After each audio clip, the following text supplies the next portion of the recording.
大家好，歡迎嚟到我嘅 channel 啦！再一次多謝大家嚟收睇啦。咁今日咧我就會整一個叉燒。咁呢個咧就係一個嘅五花梅頭豬扒嚟嘅。咁就我而家用咗3大塊啦。咁咧我哋首先咧就要醃咗佢先嘅。咁至於個份量咧，我會喺 description 嗰度會寫㗎啦。咁咧，首先鹽啦，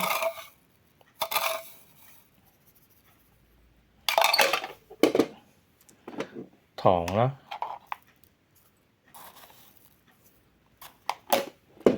少少胡椒粉，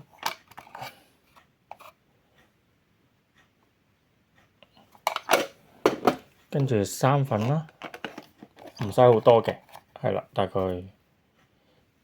係啦，咁多就夠㗎啦。跟住咧就豉油啦，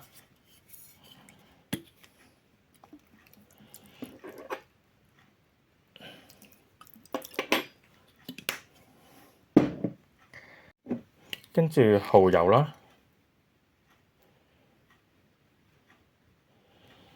少少得㗎啦。咁啊，要落少少酒啦，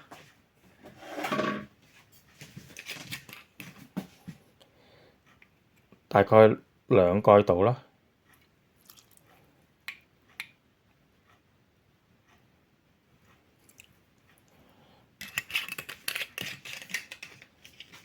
跟住仲有叉燒醬，呢個份量咧，大概用2匙羹仔就夠㗎啦。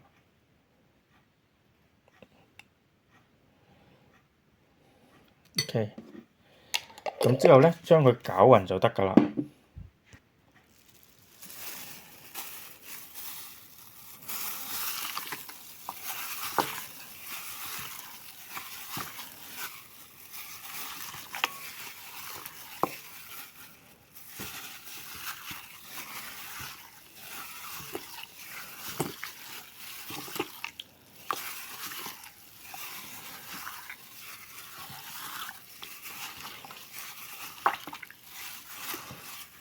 我通常咧就會揾個盒入住佢啦，但係如果譬如你唔夠時間咧，但係最起碼都要入醃2個鐘啦。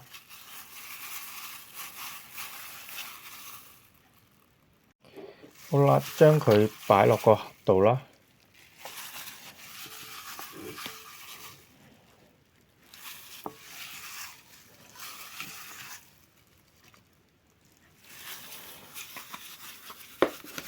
跟住剩翻啲汁都倒埋落去嘅，咁咧就醃佢。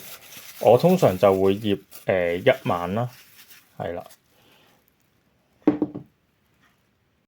首先將個焗盤啦鋪上錫紙，然後咧就再將啲豬扒放喺面啦。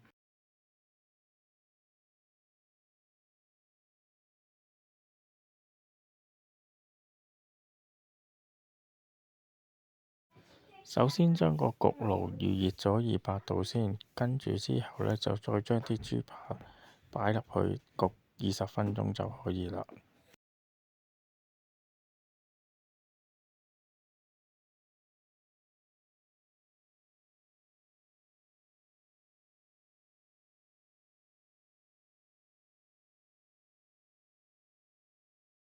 大概20分鐘啦，咁咧我就將佢反一反嗰個叉燒啦。咁呢個時候咧，你可以2個選擇嘅，可以攞出嚟啦，好似我咁樣咧懶都得嘅，就咁樣喺度反啦。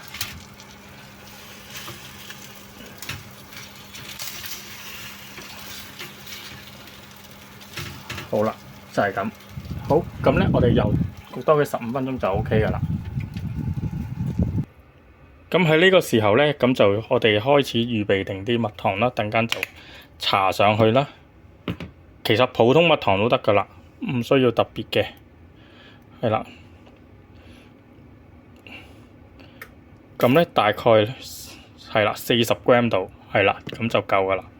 咁而家咧就搽蜜糖啦，每邊蜜糖搽蜜糖啦，之後再焗多5分鐘就得㗎啦。將焗好啲叉燒上碟就可以啦。